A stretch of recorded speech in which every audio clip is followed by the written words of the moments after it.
on Judges chapter 16, verse 28. Yes. And Samson asked the Lord for strength.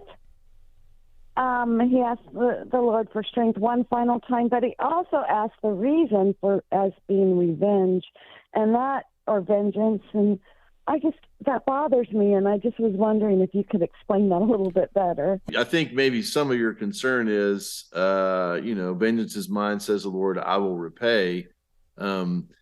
These are different times, and his whole kind of shtick, his whole life had been taking out the enemy, and and I think it says, I'm not looking at it, but I think it says he took more out when he died than he'd ever killed cumulatively in his lifetime. So I know it sounds a little bizarre. The whole thing's bizarre, though. If he had just stayed away from women in general, but that one in particular, he wouldn't have ended up in that place. But I'll tell you what I love about Samson. Yes, he was a screw up, but man, when his name pops up in Hebrews chapter 11, you're like, if that cat can make it, what in the world? Faith. He had faith. He trusted God, and God used him.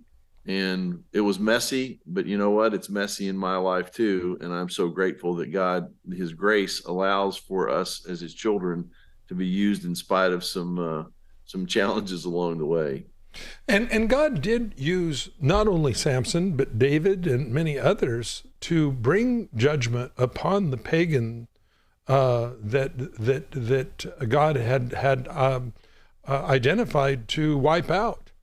And this should cause a little concern even for us in America when we've gone the same way as the Philistines, when we are going the same way as Rome, when we realize that the Roman Empire was never conquered, its borders were overran, and it collapsed from within.